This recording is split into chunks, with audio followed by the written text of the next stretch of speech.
विज्ञान से जुड़ी नवीनतम वीडियो को देखने के लिए चैनल की सदस्यता लेना ना भूलें और विज्ञान से संबंधित सभी वीडियो पर जानकारी लेने के लिए बेल आइकन जरूर दबाएं।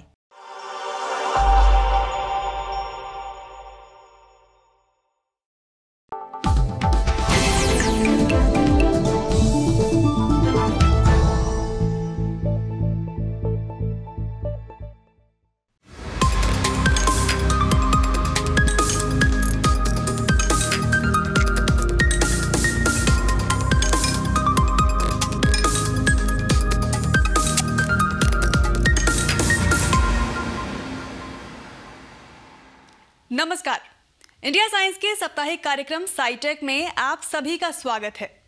आज के एपिसोड में जानेंगे कि क्या आर्टिफिशियल इंटेलिजेंस को भी होती है नींद की जरूरत और क्या है लंबे जीवन का विज्ञान। तो देर किस बात की, चलिए शुरू करते हैं आज का साइटेक।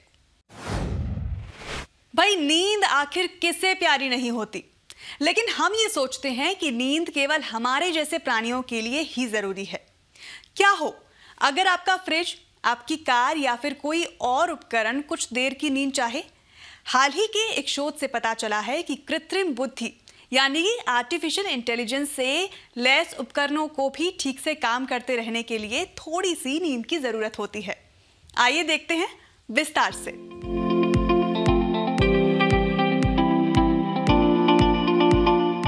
वैसे तो मशीनों की खासियत है कि उन्हें हम मनुष्य की तरह सोने की जरूरत नहीं होती, लेकिन अगर इन मशीनों में बिल्कुल मानव मस्तिष्क के समान कृत्रिम बुद्धि हो तो उन्हें ठीक से काम करते रहने के लिए थोड़ी नींद की जरूरत होती है। इस जरूरत का पता लॉस अलामोस नेशनल लेबोरेटरी के शोधकर्ताओं ने लगाया है। शोधकर्ताओं को ये तब पता चला जब वो एक ऐसा न्यूरल नेटवर्क तैयार कर रहे थे जो बिल्कुल जीवित मस्तिष्क की तरह काम करता हो और सीख सकता हो। उन्होंने नेटवर्क को बगैर किसी पूर्व डेटा या प्रशिक्षण के वस्तुओं को वर्गीकृत करने के लिए तैयार किया। ठीक वैसे ही जैसे किसी छोटे बच्चे को कुछ जानवरों की तस्वीरें देकर समूह बनाने को कहें तो बच्चा हिरन जैसे जानवरों की तस्वीर हिरन के साथ ही रखेगा, शेर या पेंगुइन के साथ नहीं, हालांकि वो उनका नाम नहीं जानता। शोधकर्ताओं ने देखा कि लगातार इस तरह का वर्गीकरण करते रहने से नेटवर्क अस्थिर हो गया था। नेटवर्क की हालत लगभग मतिभ्रम की समस्या जैसी हो गई थी, जिसमें वह बहुत सारी छवियां बनाए जा रहा था। शुरुआत में शोधकर्ताओं ने नेटवर्क को स्थिर करने के कई प्रयास किए। उन्होंने नेटवर्क को कई तरह के संख्यात्मक शोर का अनुभव कराया, जो कुछ वैसा था जैसा रेडियो की चैनल बदलते वक्त बीच में खर-खर की आवाज होती है। लेकिन नेटवर्क पर कोई फर्क नहीं पड़ा। थक हार कर शोधकर्ताओं ने जब नेटवर्क को उन तरंगों का अनुभव कराया जो बिल्कुल वैसे ही थी जैसे नींद के वक्त हमारा मस्तिष्क अनुभव करता है, तो नेटवर्क स्थिर हो गया। उन्हें सबसे अच्छा परिणाम तब मिला जब इस शोर में विभिन्न आवृत्तियों और आयाम की तरंगें थीं।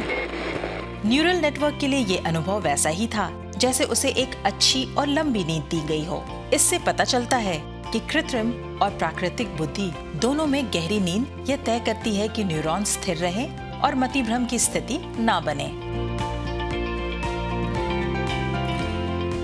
न्यूरल नेटवर्क में नींद की अवस्था पारंपरिक कंप्यूटर के स्लीप मोड से अलग है। कंप्यूटर के स्लीप मोड में जाने पर उसमें कुछ समय के लिए गतिविधियां रुक जाती हैं। तभी आईटी एक्सपर्ट अक्सर सलाह देते हैं कि अगर आपका कंप्यूटर नखरे करने लगे तो उसे बंद करके फिर से चालू कीजिए। लेकिन अस्थिर न्यूरल नेटवर्क में इस तरह का स्लीप मोड कोई मदद नहीं करता।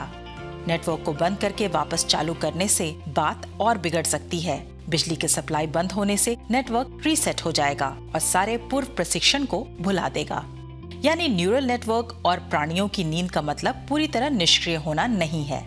ये वह अवस्था है जो न्यूरॉन्स को सुचारू रूप से काम करते रहने में मदद करती है।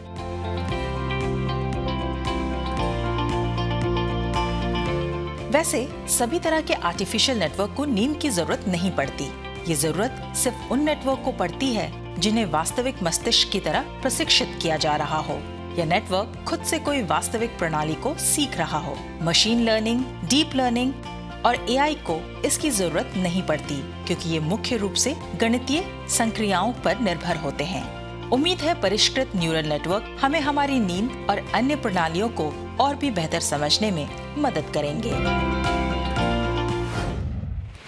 अक्सर लंबी उम्र का श्रेय खान पान, व्यायाम और दिमागी कसरत जैसी तमाम गतिविधियों को दिया जाता है।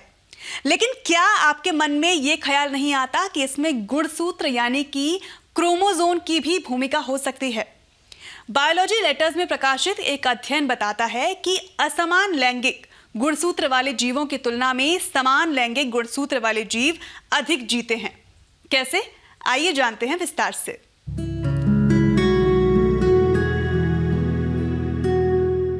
अधिकतर जानवरों में नर और मादा का निर्धारण लैंगिक गुणसूत्रों से होता है। स्तनधारियों में मादाओं में दोनों लैंगिक गुणसूत्र समान होते हैं, जबकि नर में असमान होते हैं।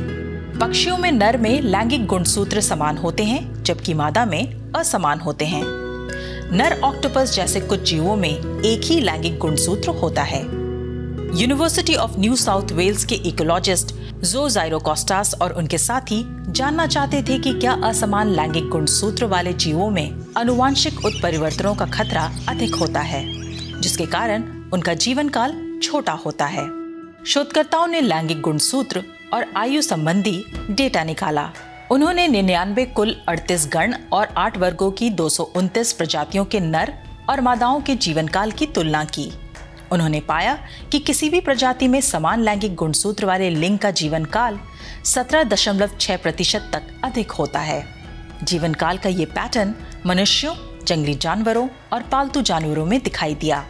शोधकर्ताओं का कहना है कि लिंगों के बीच जीवन काल का ये अंतर विभिन्न प्रजातियों में अलग अलग होता है। जैसे जर्मन कॉकरोच प्रजाति के नर की तुलना में मादा 77% अधिक जीवित रहती है। ये अंतर इस बात पर भी निर्भर करता है कि समान लैंगिक गुणसूत्र वाला जीव नर है या मादा। अध्ययन में उन्होंने पाया कि समान लैंगिक गुणसूत्र वाली मादा जैसे कि स्तनधारी, सरीसृप, कीट और मछलियां अपनी प्रजाति के नर की तुलना में 20.9% अधिक समय तक जीवित रहती हैं। वहीं दूसरी ओर समान लैंगिक गुणसूत्र वाले नर जैसे पक्षी और तितलियां अपनी प्रजाति की मादाओं की तुलना में सिर्फ 7% ही अधिक जीते हैं। शोधकर्ताओं का कहना है कि समान लैंगिक गुणसूत्र वाले नर और मादा के जीवन काल में फर्क देखकर लगता है कि दीर्घायु को लैंगिक गुणसूत्र के अलावा अन्य कारक भी प्रभावित करते हैं। इनमें से एक कारक हो सकता है प्रजनन साथी चयन का दबाव। मादाओं को रिझाने के लिए कुछ प्रजातियों के नर की शारीरिक बनावट और व्यवहार आकर्षक होते हैं, जिसके लिए उन्हें काफी ऊर्जा खर्च करनी पड़ती है। इसका खामियाजा उनके स्वास्थ्य को भुगतना पड़ता है और जिससे उनकी मृत्यु जल्दी हो जाती है। आगे शोध से ये समझने में मदद मिलेगी कि लैंगिक गुणसूत्र जीवन काल को कैसे प्रभावित करते हैं। जैसे क्या एक लैंगिक गुणसूत्र का छोटा आकार नर और मादाओं की आयु में अंतर के लिए जिम्मेदार है? तो कैसा लगा आपको आज का SciTech? हमें कमेंट करके जरूर बताएं। आप अपने सुझाव हमें नीचे दी गई ईमेल आईडी पर भी भेज सकते हैं और साथ ही इंडिया साइंस को फॉलो और सब्सक्राइब करना ना भूलें। आज के लिए बस इतना ही। एक बार फिर आपसे मुलाकात होगी SciTech के एक नए एपिसोड के साथ। तब तक के लिए दीजिए इजाजत। नमस्कार।